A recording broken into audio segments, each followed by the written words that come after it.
Yo, how y'all doing? What's good? Alhamdulillah, we here. Point of Impact Raw. Y'all know what it is. Community United Focus Men's Group, your guy. Yeah, Derrick Manhaj alive in Hansford. And I'm here with some really amazing dudes. They come running down on you guys. You know what I mean? Yeah, that's how we are. That's how we coming are. in, you know. Hey, listen, these are my peeps here, and I can't wait for you to meet these brothers, man. And we're going to sit down and learn a little bit about these very, very ambitious and wonderful men that operate out here in the 757. As y'all know, Community United Focus and Men's Group, we have a couple of initiatives going on. I really want everybody to tune into all the things we have going on. And big ups to Duffy's Lane, y'all. You know what we doing, huh? Yes. Duffy's Lane Production, baby. Okay. This is how we get down. Yo, we about bringing it to the people raw.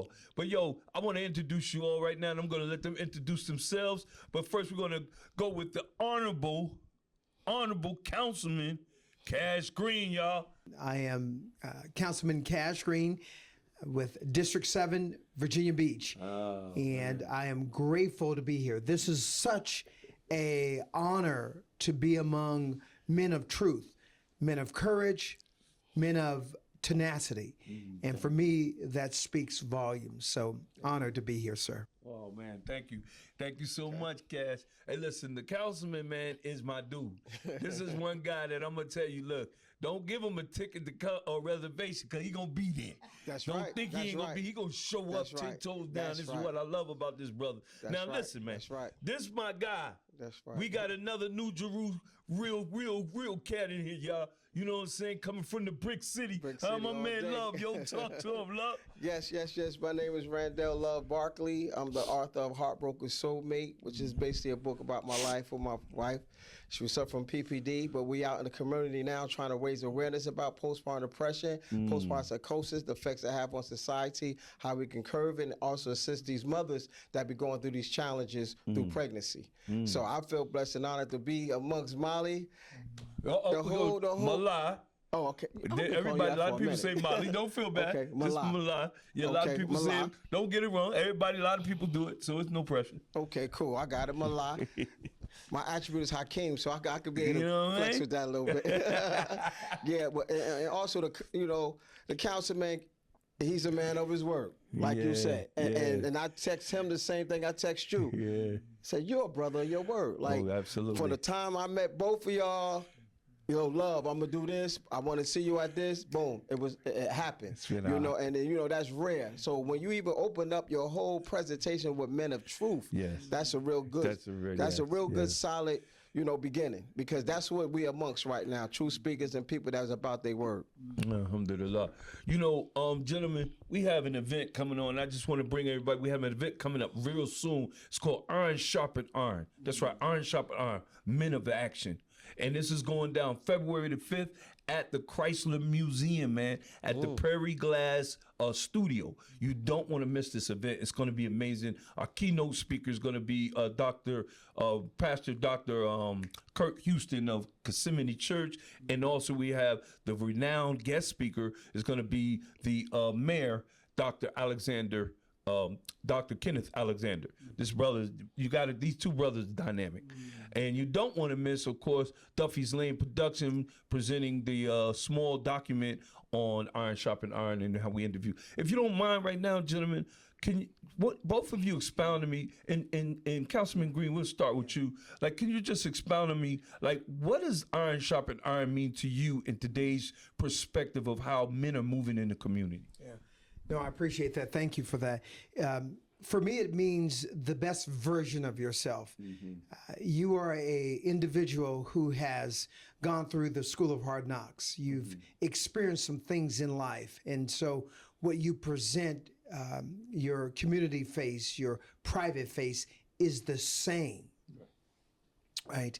As a youngster, you have several different personalities that you are presenting to the community, and even at home, because you haven't yet found the truest version of yourself. Right? And so after you've gone through some things, you've seen some things, you start to really jot down, who am I? What am I? What's my purpose? And it was through the fire that's how I became the person I am today, right? And so I don't lie, right? Not because lying is bad, right? Sometimes people have to lie to save their lives. I'm not against that. Right. I've just found a way to speak the truth, and if I'm going to lie or have the thought to lie, I just say, let me get back to you. Let me gather more information. So I've learned how to use the definitions and wording and thoughts to communicate to you where I don't have to do it. And that's very important because as a youngster, I grew up in the School of Hard Knocks, right? We lied. Where did you grow up at? San Diego. San Diego, okay. Born and raised in San Diego, California. Yes, sir. And LA had kind of made their way through to San Diego. So we grew up with the people who were about, I don't know if you want to call them gang members. Right. But you would say that if they were not working, they were going to make a living That's right. some Somehow. other way. That's somehow. right. That's right. Right. And so as a way of society, we went to church, and then we also hung out with the homies from the block. That's right. And sometimes they didn't teach me right. Yes, sir. I just learned. Yes, sir. But as the older I got, I began to say, listen, I want to be able to use my words, Yes, sir. not to hurt, but my words to encourage, my words to be able to speak life. Come on. And bro. for me, I found a way when I was selling cars how to tell you the truth, which was, believe it or not, that was difficult. Yes, sir. Someone said they brought in their used car, Yes, sir. and that's how we make our money as car salesmen. We say the value is $5,000, but the value may be $10,000. So if you come and you say to me, I thought my car was worth more than that, Right. then I would say it was. But we have to keep the lights on, and this is how I make my living. And 5,000 is a fair number. Yes, sir. Now I'm willing to go back to the manager for you because you said that. Yes, sir. But that kept me in a grace of being true to myself. Yes, sir. And so that's what it's about. Wow. Iron sharpens iron. And I like that because, narrations from the Prophet Muhammad and in the religion of Islam, the Prophet Muhammad, may Allah's praise and salutation be upon him, sallallahu alaihi wasallam, he said that to lie even in play is a sin. You see what I'm saying? So we shouldn't practice lying. Truth should always be spoken. They say truth is found in men, but men are not found in the truth. And this is something that maintains and contains that truth. If you're constantly being aware that the words that you speak, you'll be held accountable for, not just in this life, but in the hereafter. Guess what? You're more aware of what you're going to say out your mouth. Right. And thank you, John. Excuse me. See, I'm thinking of John Page, y'all. See, John, you're haunting me right now. But thank you, Councilman Green. Yes, but now I'm going to go over here to my main man, Love. Love, man. Hey, listen, man. The vibe when I met you, bro, it was already genuine. Right. And knowing, and then when I found out you was from Brick City, from New Jerusalem, around the way, it just made even more sense as to why we was connecting and vibing. Right. But I want to first apologize to you because, for me, acknowledging one another is very important. And I felt like I was so busy, I wasn't acknowledging you in the sense that I needed to. You know what I'm saying? So I want to apologize to you for that. You know what I mean? And because you're important to me, brother. Right. And I felt, you know what I'm saying? And I felt like I was moving so much in the days that we were going through. And we're going to tell y'all a little about the exciting weeks that we had before. But, I just was moving so much, I couldn't kind of give you the attention I wanted to, brother, because you're my brother. And I want you to know that I'm always listening and paying attention to you. But if you could share with us, what is Iron Sharpens Iron? What does that mean to you in today's society as we see men in our community moving about? How do you see that impacting our community today? Well, I see in the sense of what we started with the truth. I see it with the sense of men valuing their word, because I don't want to just say the state. I have met a lot of people that don't value their word. Yes, they would just talk. They would just say anything, and they fine with it, And coming from Jerusalem, we would say, my word is my bond. That's right. My bond is my life. That's you right. You know what I'm saying? I live on that, That's so right. that's and then when I got down here, it was totally different. So Iron Sharpens Iron for me is being amongst men of like-minded that can sharpen me and keep me wise and keep me on my toes and be truthful enough to see me fall or going to the side and be that brother. Tell me, look, bro, nah, you know what I mean, that's you moving too much to the right. You know what I mean, and value whether it's a disagreement to get me on point than just to be a yes man to me. You know, because that's not gonna do me no good. That's right. And that's not gonna help me, and that's not gonna sharpen iron. Yeah, come on. Because that's how we build. And then another thing, like which I was talking about with lying, the scriptures teach us, Satan is the father of the lie. So that's something that we do not want to even enhance and put in our vocabulary as well. Yes, and I agree totally with you when you said about, if I don't know something, let me get back with you. Because that's the most safest way to be. That's right. What? Let me get back with you on that because I want to give you the truth. Come on. You know what I mean? I want to be of an upliftment, and I want you to be able to value what I say. And I told him, just like I told you, men like you that show me your word, you got my loyalty. I'm here. You know. And I seen you out there when we met, and I want to tell you something. You really did acknowledge me. Okay. Whether you even not realize it, because out of everybody out there, and some of them I know longer than you, when you caught eye with me, you came to me. Yes, sir. A lot of people out there, I'm gonna leave them nameless, they saw me out there and didn't even try to come acknowledge. Wow. They want me to see them, walk up to them, do the non-iron stuff OG people do. You know that part. You know what I'm saying? So you actually did, because it has never been a place or a time where if you saw me or whatever, even when it came to the Jersey guys and one of the segments when we was out there, I got that footage because Cash Green made it to my event. Oh, yes. I let him expound on what that event was and how he felt at that event. I'm not going to speak on that at all. I definitely want to talk about that because that message that you're sending through our community is needed. Cool. That's that whole support of our women. That's one thing that men's group is all about. That's why we formulated men's group, is to get behind the sisters. Right. You know what I'm saying, so that we can give the children a firm foundation. With backbone to support them and pillar to support them. And you did that at the event when I met your man, because you said, "Hold up, love, come here. Let me put this, get this mic. Tell them about yourself." See, that's genuine. Yes, sir. And then and even with the Jersey situation, you was like, "Well, where love at, yo?" Like,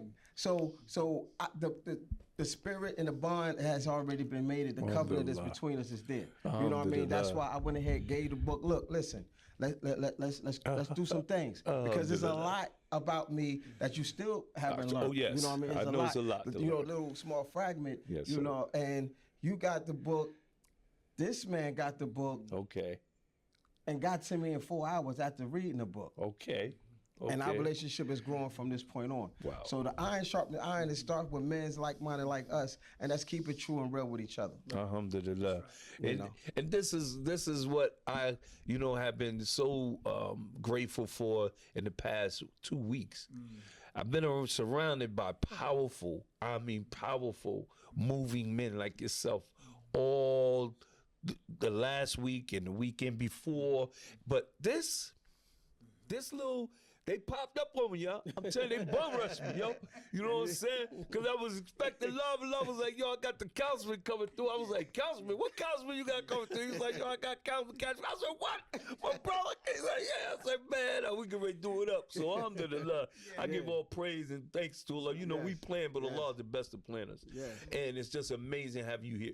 Now, Councilman Cash Green, the brother was just building on the fact about his book, and he said you called him within 4 hours. Can you expound on this? Can you expound on this? Like, what motivated you to contact the brother after reading? Where's your book at? Yeah. It's very important. You see the book, right? Soulmate, and he had Mother's Appreciation, the first annual Mother's Appreciation. And I'm going to explain to you about this. My wife, she's my second wife. Okay. Right? The first one, I had to learn a lot. The second one, she is my soulmate, right? And she said, she just had received a kidney transplant. Okay. Wow. December 18th. Wow. And out of all of the events that I said, honey, let's go to this, that Yes, sir. for her first event after having a kidney transplant, Wow.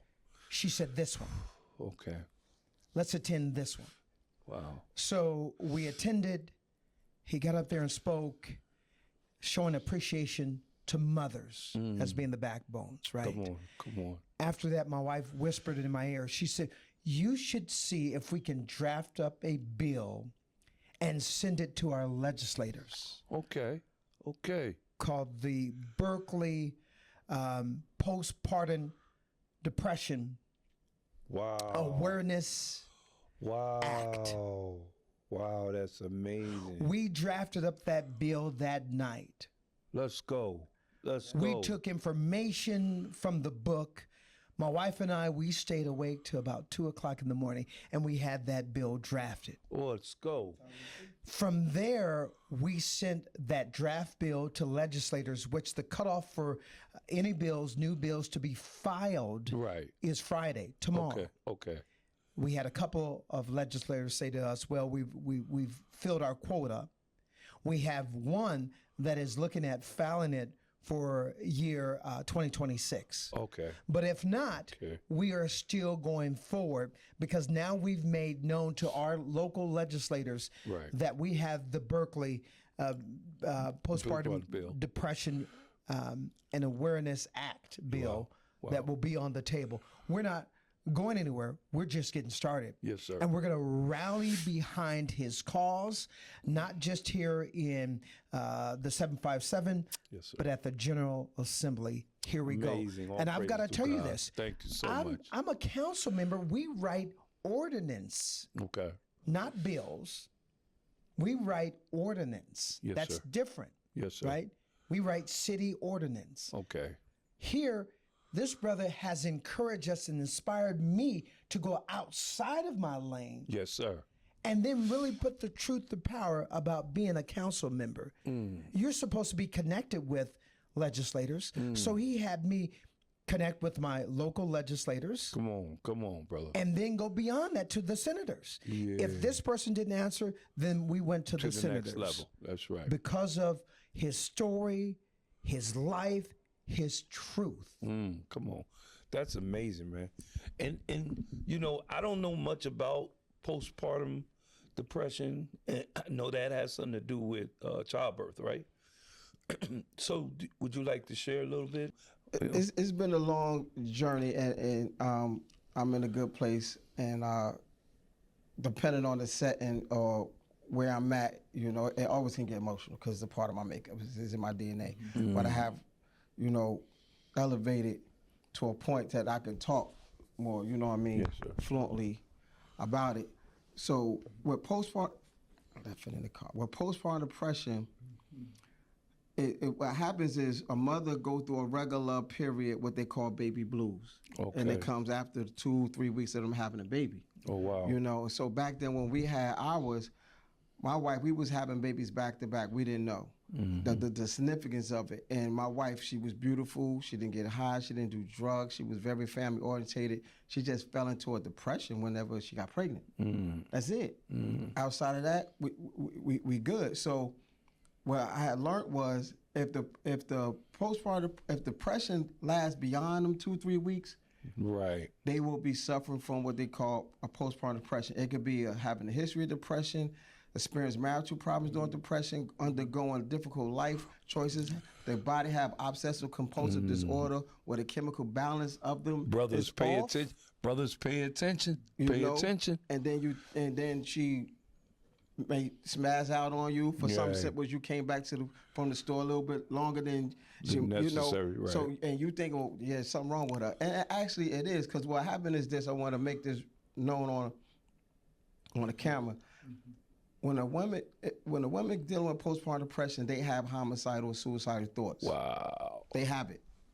And what happens is when they have them thoughts, they think they're crazy. And then they think they abnormal. Right. So they suffer in silence with it because they're not going to go to their doctor with it. They're not going to go to the police. They're not going to go to nobody because they're going to feel that you're going to take my child, you're going to omit me. Exactly. So my brochure that I left in the car, and when we get up again, I'm gonna definitely make sure you get one. Yes, sir. It says it's 6 things on this brochure. If you answer one to any of them, we know you have you maybe suffer from postpartum depression. So what we do, we put up their homicidal, suicidal thoughts. So that way it breaks the ice to that lady when she goes to the doctor, and he can say, well, look, I know you probably had homicidal, suicidal thoughts. Yes, that's sir. normal. Right. Because that's what they're not hearing. Because that's what they don't know. And that's what people, in the field of mental health, most people who are mentally ill don't want to be told they're mentally ill.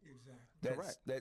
That's just a common thing. You know what I'm saying? Because our perception of mental illness is something that we believe to be, like back in the days, as we used to call an excuse, if I'm not using the proper term, but we would refer to as a person being retarded or being slow. Right. And this is not necessarily the case. No. This is far from the case. No, these is beautiful women. Right. These is responsible women. These not, and some of them may have, I'm not knocking one that might have did drugs or drinking, but it's not that the drugs and drinking is the element to have them that way. It's personal after a birth of a child. Yeah, just the drugs, it's the individual makeup of that person. Yeah, drugs and alcohol just compound it. Right, and I give you a prime example, like, because see, Sunita was my second wife. Okay. As you read in the book. Yes, sir. You know what I'm saying? She was my second wife. Okay. She was my soulmate. Okay.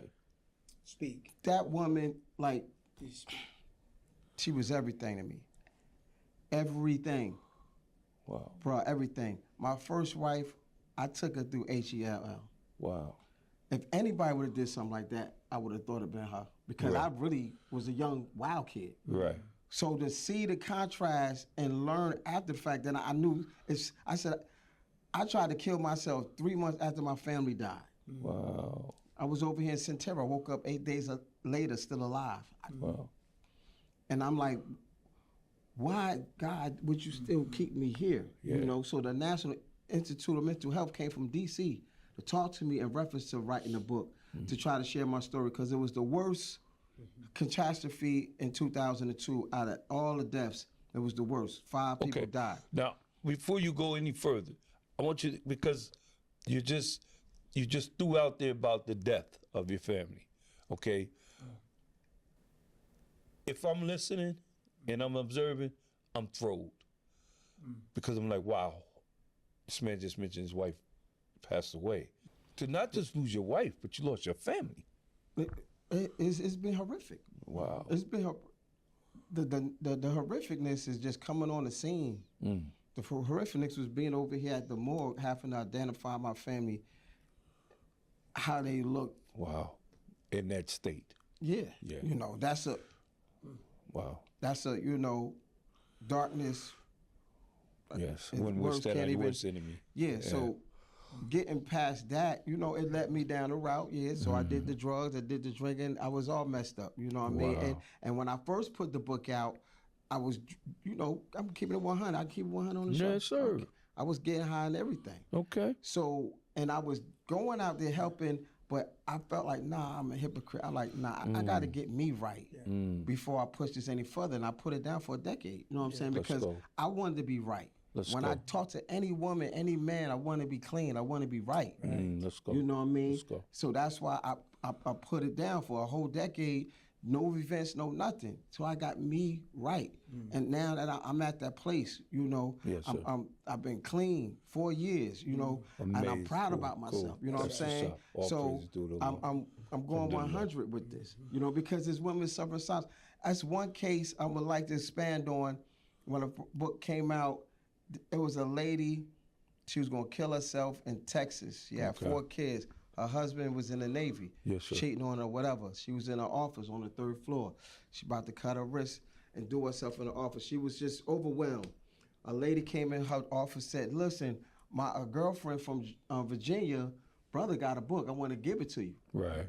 She gave her the book. And the lady got my book. 2 days later, she called me. No, matter of fact, it was back in the day, MySpace.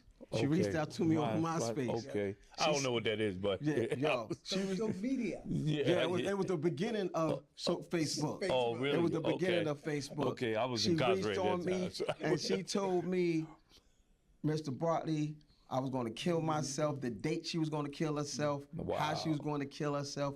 And she said, I read your book in 22 hours. I went to Walmart to get a magnifying glass so I can read your wife's writing because her diary is in there. Oh, wow. And she got help, right? Wow. And she went to her husband and she was confident enough to tell her doctor and everything. And this woman got help. And then 4 months later, I was doing an event in Waterside. Yes, sir. There's 2,000 people out there. Slick Rick and Dougie Freshener was out there doing their thing. I Your was twin? out there. Yeah. Boom. That's what I call it. Yeah, y'all. This ain't Dougie, y'all. This ain't Dougie. Straight up. I'm the twin brother from You another know what I'm mother. But a lady walked up to me in the crowd, bro, Wow. and hugged me. Let's go. And I said, is it you? And she said, yes, it's me. This woman came from Texas. Wow. All the way up to Virginia to that event, hugged me. I met her family, and she was floored and was like, I'm good. And she went back to Texas. Never seen a lady again in my life. And it touched me because it was 2,000 people out there. People hollered at me and everything, but the way she hugged me, I know it was this lady. That's powerful. Wow.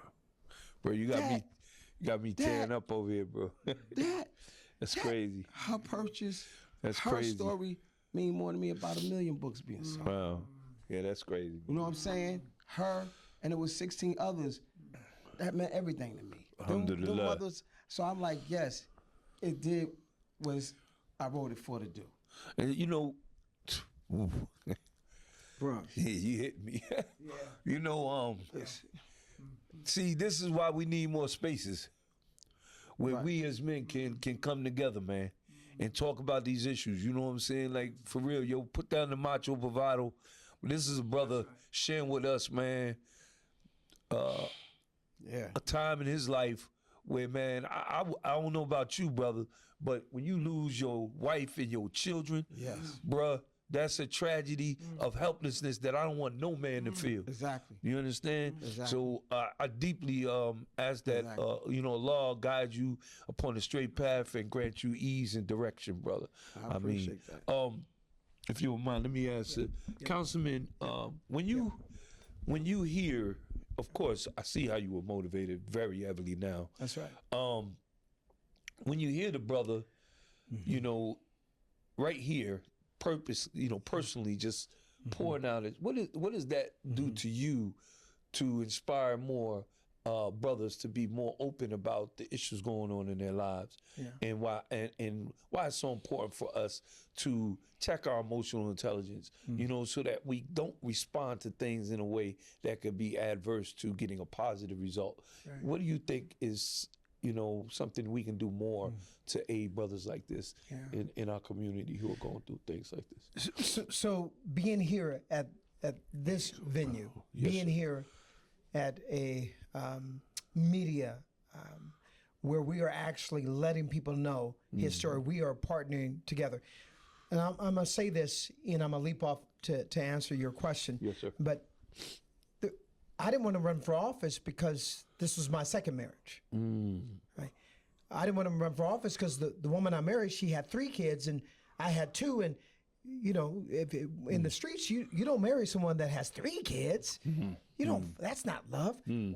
But the minute that I started being true to myself. Come on, brother. And then I start telling my story, that I found that there are more people like me. Come on. Than that perfect image that I had in my head. Okay. Okay. And so for the males who believe that it is that postpartum depression is not real, it's not authentic, then you're hearing it from brothers right that's now. right. The man that lived it. Exactly. And all of us who have dated, who have had baby mamas, Come on. we've heard them say these stories. That's right. But pushed it to the side because it would mess up our image. Absolutely. And so I would say we need to hear more stories like this. Yes. Yes. Then we need more leaders to be true to themselves. Come on. Right? Because the more that we have the Mr. Pretendo in places of power, right? That's what creates this whole false bravado That's right. for our youth. Come on. And then it sets in place a generation of decadence where we're going downhill. Come on. But you have turned the tide. Yes. And so that causes me as a council member to come and stand with you, and then to tell my second wife that what you said to me, now I understand. That's right. That's right. Understanding is understood. Get That's it. right. That's right. Because we don't as men. You know, we don't. But I'm going to tell you something else that's so significant about being a father to a woman that may be dealing with postpartum depression. I did the studies on it and found out, and I think I shared it with you on the phone, that 50% of a mother recovery surviving postpartum depression comes from her mate. Wow. Did y'all hear that? Scientifically has been proven 50% of a mother recovery with postpartum depression comes from her mate.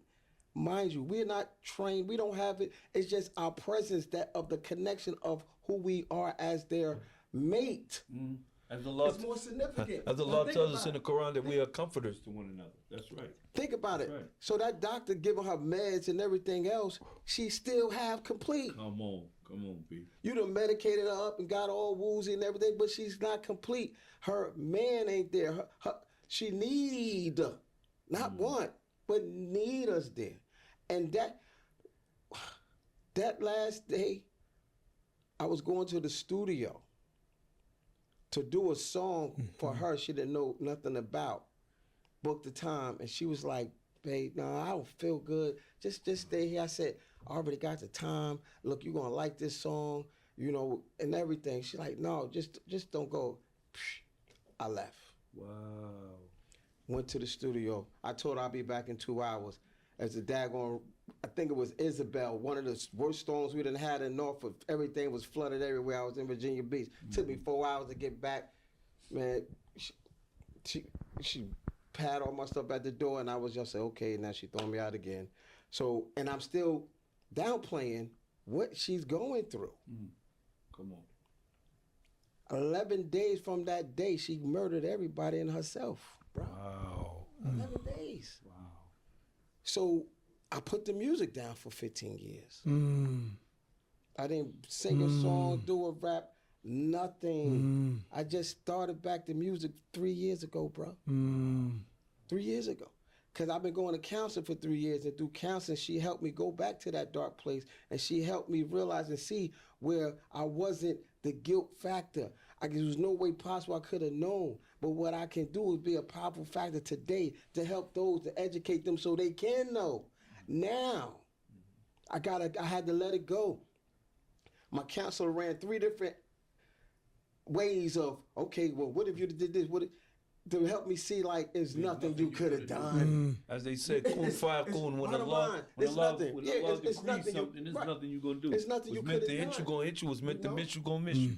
Right. Beautiful. But that's one of the things when it comes to death and grief we all suffer from. You know, is guilt, you know, guilt, depression, paranoia, self-acceptance of the reality of what happened, Right. you know, and then me, I ran to the drugs and drinking and promiscuous lifestyle for my coping mechanism, you know, and that's what I know that did, so well. You know, so even my counselor helped me appreciate. They say, Randell, you are a unicorn. You should be dead.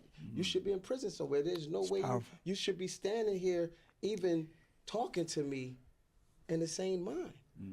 So what you're doing, and she helped me 2 years. I've been, 3 years, 2 years before she even read my book. Wow. You know? I want to say this.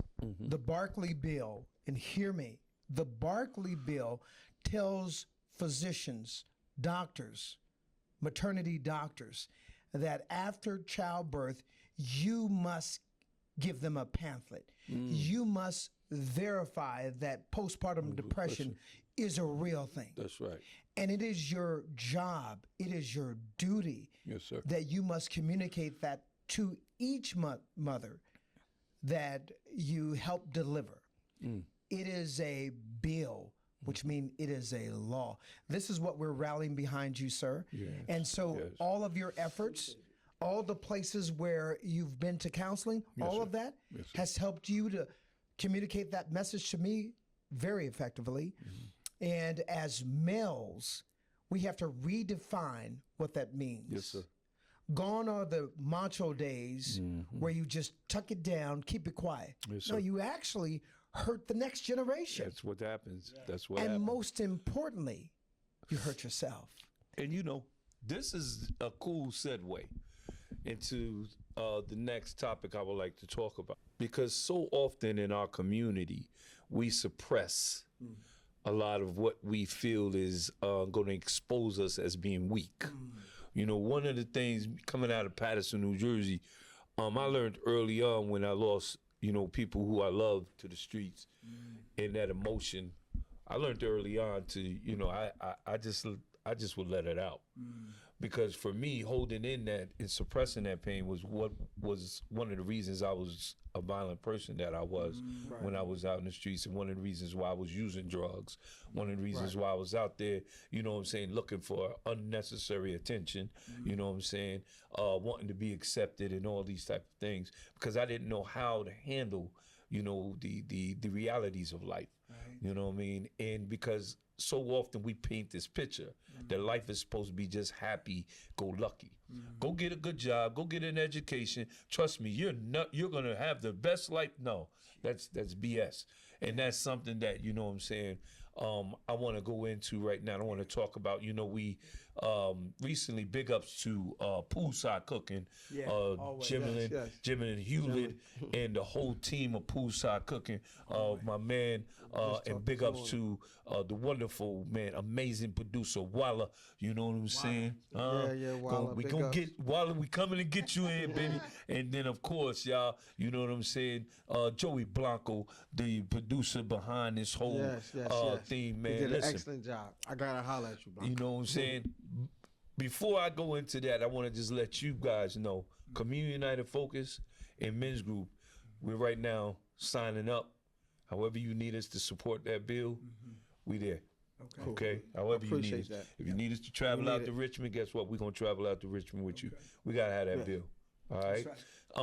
I like So that. Jimlyn came up with the idea because she had that opportunity to go into Lawrenceville Correctional Facility, which my son I served out of my 25 years, I served 2.5 years there, in my time that I served in there. And so it was very, very rewarding for me to be a part of this. But she went inside and she experienced something that she never experienced before. So she came back even more inspired. Next thing she comes back, she wants to do the remake of the 1990, what was it, 90, 98?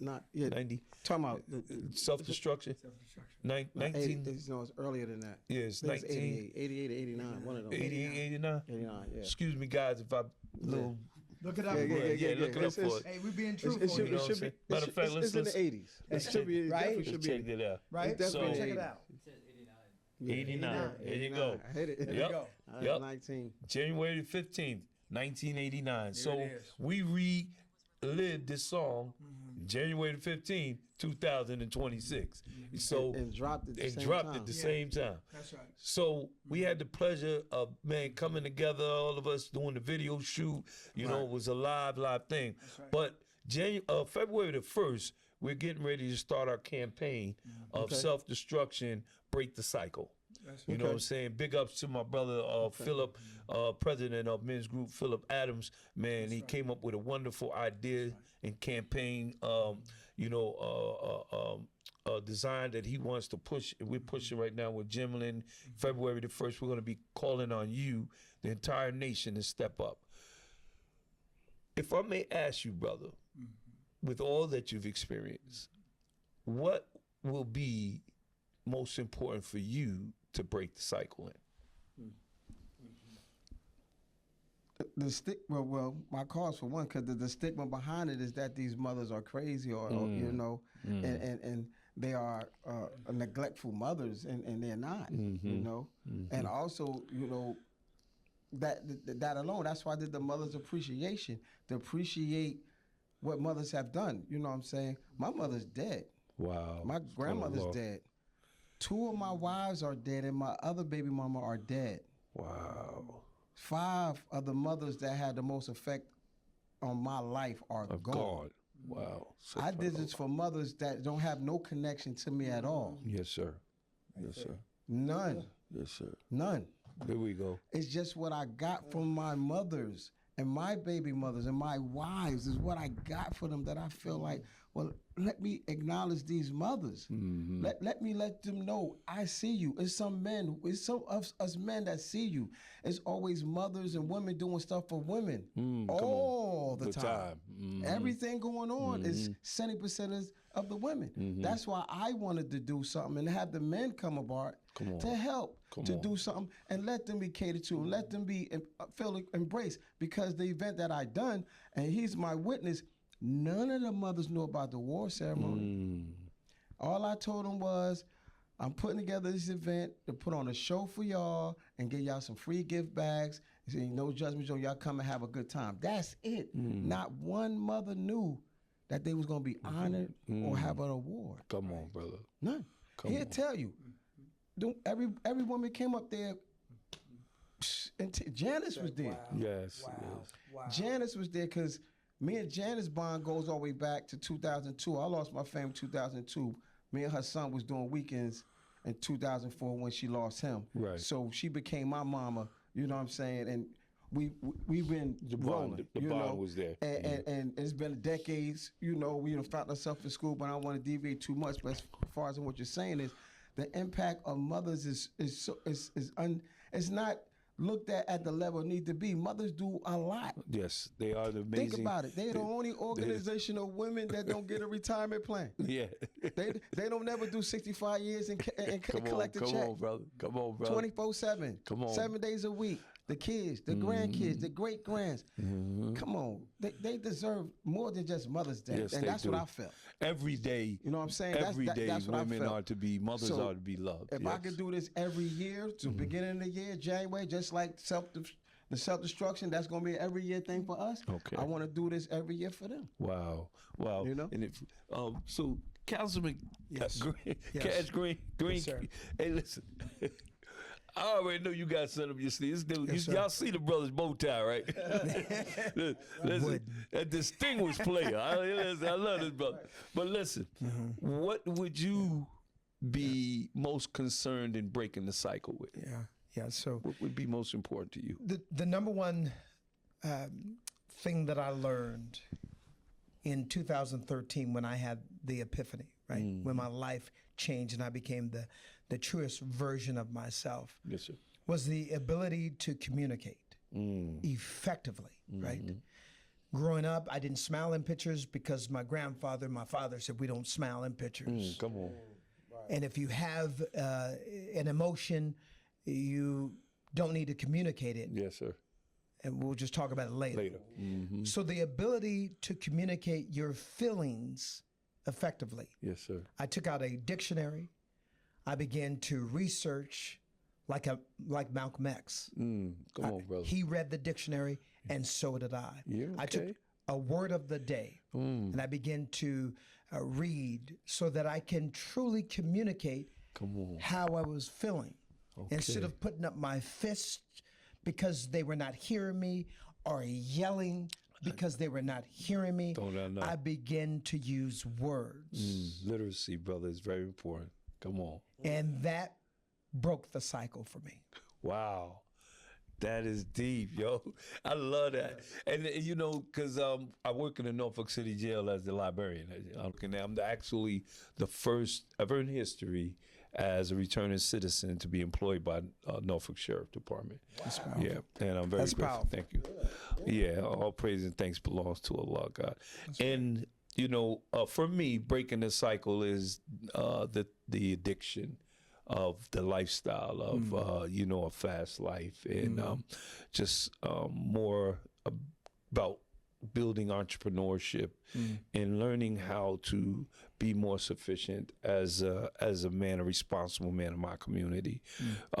One of the things that I got from both of you today, sitting here, I read my Quran often, and in we call it Surahs, the chapter 4, which is Anisa, the woman. In this chapter 4, verse 34, it speaks of that men are the maintainers, providers, and protectors of the women and orphans. What I have sat here today in the company of you distinguished men is truly the exemplary behavior and actualization of that. And men coming together to talk about the protecting and comforting, the guiding and the aiding of our sisters, and walking in hand with them instead of being opposed. And we got to remove that, because so often black women and black men, we segregate ourselves. And I'm not trying to eliminate our sisters and brothers who are Caucasian, you know, of any other nationality, because people, we are all human beings and we all are important to one another. But the struggle for the black community has been a little far greater, considering the circumstances of the struggles we've had to contend with in over 400 years. So to be here today and celebrating this message that we've been promoting right now is amazing. I couldn't have asked for a greater opportunity. I'm so blown away. Listen, listen, you called. Before we get out of here, I would love to just round off with both of you brothers maybe sharing with us some final words that you would like to, you know, leave the audience Point of Impact Raw. Well, for me, Put your mic up, bro. for me, the book is called Heartbroken Soulmate. Let's go. You can get it at Amazon.com, ArthurHouse.com, Barnes & Noble, or me. And you mothers that's out there, please, if you feel down, if you do not feel up, if you feel out of place, go get help. What you're going through is normal. You're not crazy, you're not abnormal. Get the help that you need. And as far as you fathers, be there. When she say, get out, go. That's right. Stay. Just let her vamp, let her say whatever she need, because she needs you there. And it's just a outwork of lashing that her chemical imbalance is off. Wow. So when it comes to your women, be there.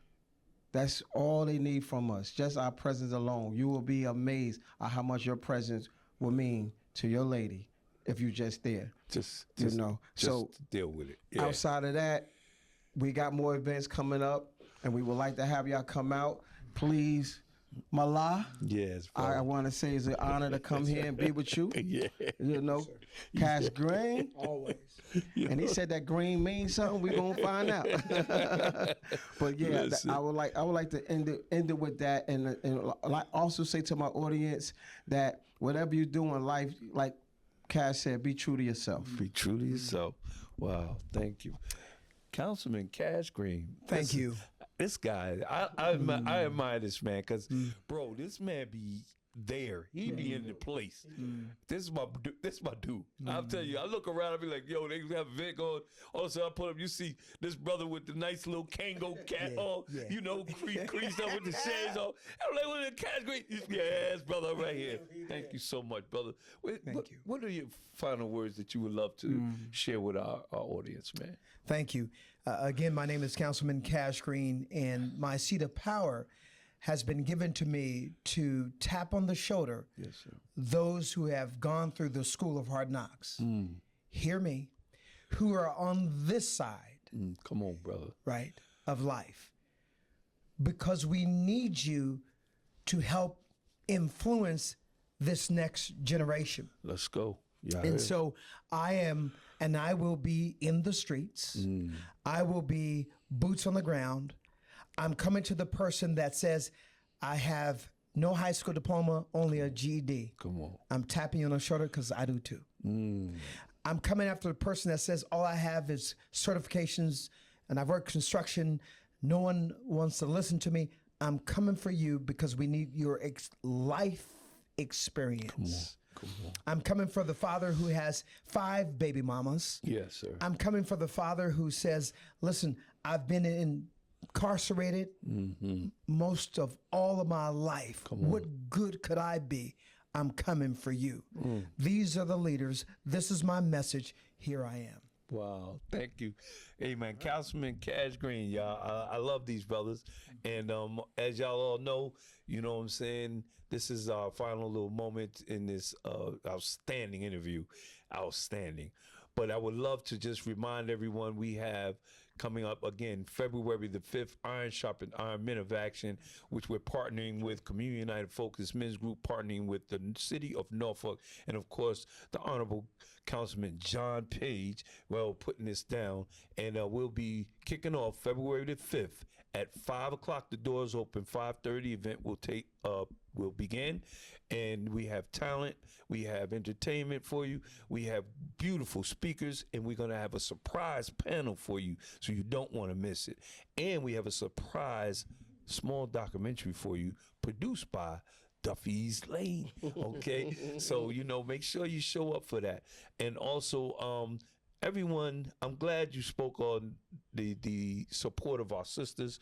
We have our first, which is our first event of the year, which is extraordinary, Epitome of a Woman Sis Awards.